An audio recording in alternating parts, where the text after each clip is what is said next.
When a baby is born, there is technically 50-50 chance of them being good or bad. But as our society often leans towards negativity, the chance increases. That's why we love religion. It gives us a platform to practice our morality with others, and something or someone to feel gratitude towards. There is also some biases at play. What makes a human do good to who does it with them, and also other way around. Do you think it's the base religion of us? As you know, this is not a religious channel. It's a philosophical channel, and today we will talk about atheism and morality. The good side of it. If you want to explore the bad side, we will recommend you to watch our video on morality and justice. Check it down the description box or end screen. Now let's start today's video. Chapter 1. The Origins of Morality. Morality, the sense of right and wrong, has puzzled humans for centuries. Does it come from divine command, religious teachings, or is it a purely human construct? Believers often argue that without God, there can be no moral rules, suggesting that atheism leads to moral chaos. However, this perspective overlooks the complexity of human nature and societal development. Morality likely has multiple sources. Human beings are social creatures, evolving in communities where cooperation and mutual care are crucial for survival. Anthropological studies show that even in ancient pre-religious societies, there were rules and norms governing behavior. These rules helped maintain social harmony and ensured group survival. Psychologically, humans have an innate sense of empathy and reciprocity. From a young age, we understand the concept of fairness and feel distress when others are harmed. This intrinsic empathy forms the foundation of our moral reasoning. We tend to follow rules, not just out of fear of punishment, but because we understand and value the well-being of others. Religious and cultural traditions have undoubtedly shaped and codified these innate tendencies, providing a framework for moral behavior. Yet, at its core, morality is deeply rooted in our human nature, driven by our emotions, social interactions, and evolutionary history. This suggests that while divine or religious influences play a role, they are not the sole source of our moral compass. Chapter 2. Reciprocity and the Social Contract. A fundamental aspect of morality is reciprocity, the principle of treating others as we wish to be treated. This idea, often known as the Golden Rule, transcends cultures and religions, highlighting a universal human trait.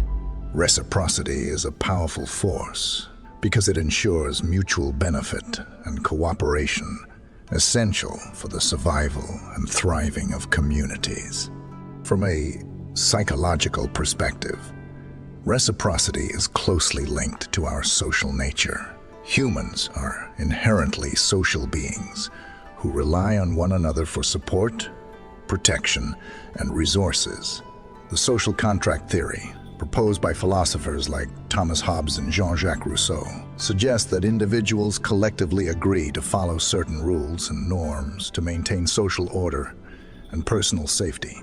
This social contract is not necessarily formal or written, but is understood and practiced in everyday interactions. When we help others, we often do so with the expectation that they will help us in return. This mutual exchange fosters trust and strengthens social bonds. Studies in social psychology have shown that people are more likely to cooperate and act altruistically when they anticipate reciprocal actions. Moreover, the psychological concept of reciprocity bias plays a significant role. This bias makes us more likely to respond kindly to those who have treated us well, creating a cycle of positive interactions.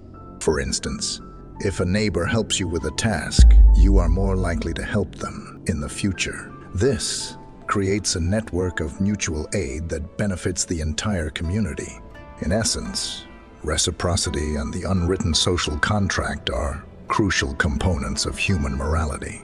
They demonstrate how our actions are influenced by the anticipation of mutual benefit and the desire to maintain harmonious relationships.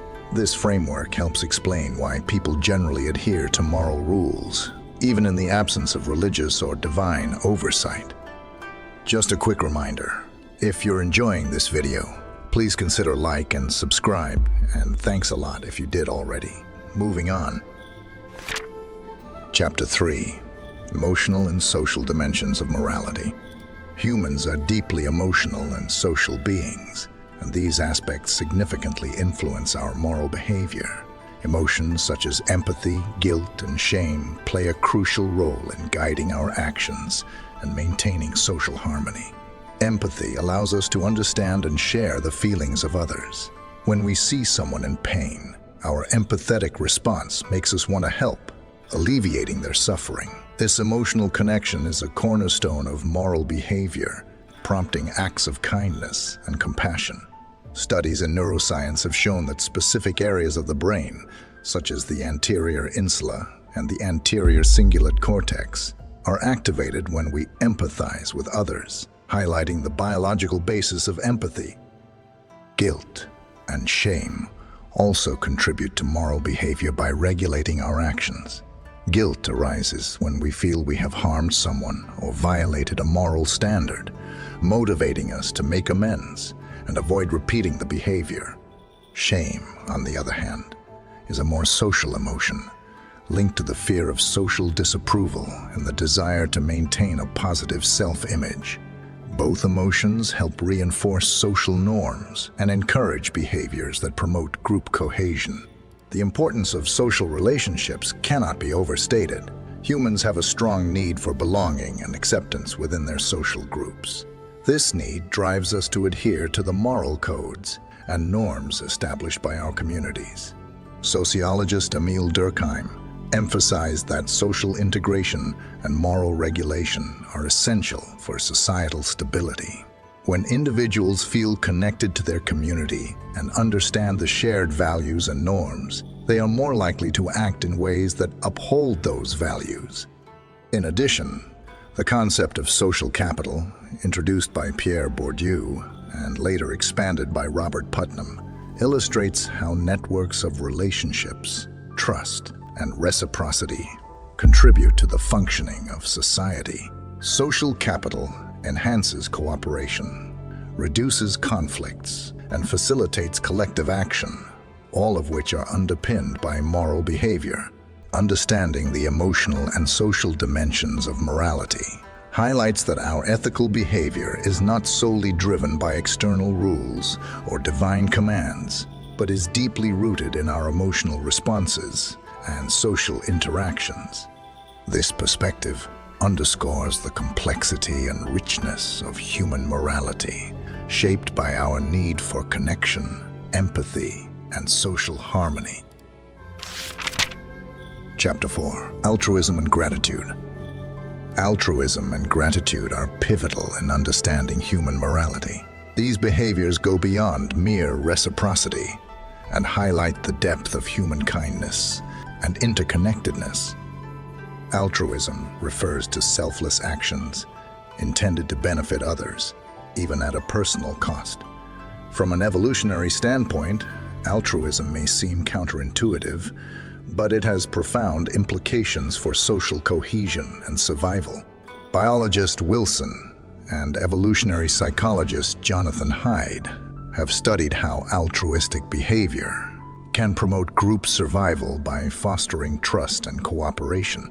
For example, acts of heroism, where individuals risk their lives to save others, exemplify extreme altruism, reinforcing communal bonds and enhancing group stability. Psychologically, altruism is linked to the activation of the brain's reward centers, such as the ventral striatum, which releases dopamine when we engage in helping behaviors. This neurological response suggests that altruism is not just a moral imperative, but also a source of personal satisfaction and happiness.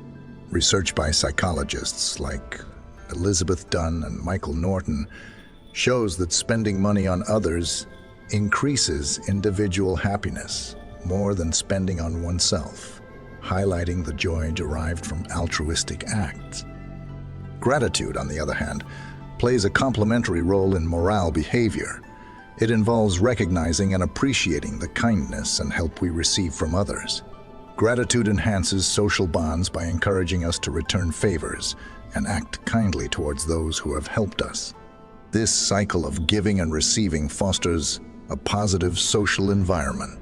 Studies in positive psychology, such as those by Robert Emmons and Martin Seligman, demonstrate that practicing gratitude can significantly improve mental health and well-being.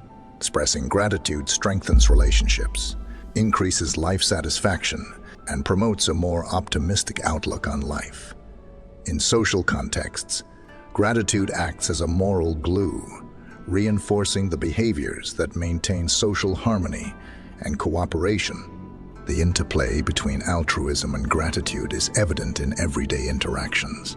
When we help others, we often feel a sense of gratitude when they reciprocate, and this mutual appreciation strengthens our social bonds. This cycle of giving and receiving creates a supportive and cohesive community, essential for collective well-being.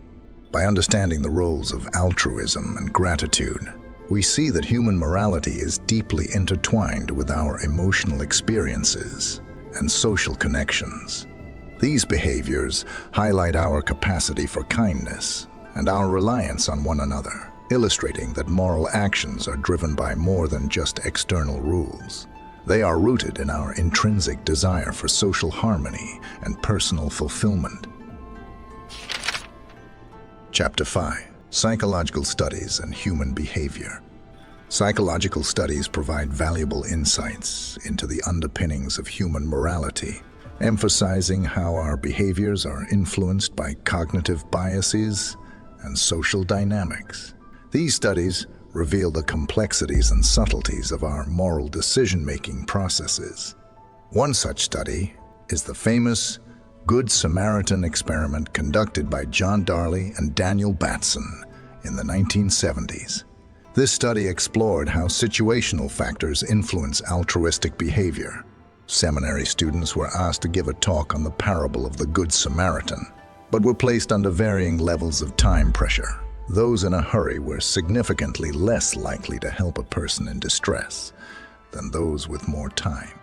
This study illustrates how external pressures can impact our willingness to act morally, emphasizing the importance of context in moral behavior. Another notable concept is the bystander effect, demonstrated by social psychologists Bibb Latané and John Darley. This phenomenon shows that individuals are less likely to help in an emergency when others are present due to a diffusion of responsibility. Understanding the bystander effect can help explain why people sometimes fail to act morally in group settings, despite having the capability for empathy and altruism. The trolley problem, a thought experiment in moral psychology, also sheds light on our ethical decision-making.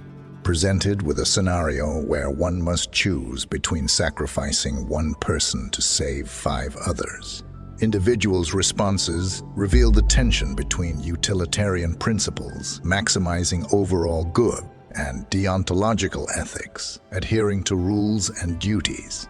This dilemma underscores the complexity of moral reasoning and the influence of personal values and cultural norms on our decisions. Cognitive biases also play a role in shaping our moral judgments. The confirmation bias, for instance, leads us to favor information that confirms our pre-existing beliefs, making it challenging to change our moral views, even when faced with new evidence. This bias can result in moral rigidity and conflicts, as individuals or groups may cling to their established norms and resist alternative perspectives. The empathy gap, another psychological phenomenon, highlights how we often underestimate the power of emotions in our moral decisions. Research by George Lowenstein and colleagues shows that people in a cold emotional state have difficulty predicting their behavior in a hot emotional state, such as anger or fear. This gap can lead to moral failings, as we may not fully appreciate how intense emotions influence our actions. These psychological insights demonstrate that human morality is a dynamic interplay of cognitive processes, social influences, and emotional states. By recognizing these factors, we can better understand the complexities of moral behavior and strive to create environments that foster ethical actions. This knowledge emphasizes the importance of empathy, situational awareness, and critical thinking in developing a nuanced and compassionate approach to morality. This is the end of this video. We believe you enjoyed it. Now pause and comment down your thoughts, as we really want to hear from you. It gives us motivation. After done commenting, watch my next video appearing right of your screen that we think best for you. Peace.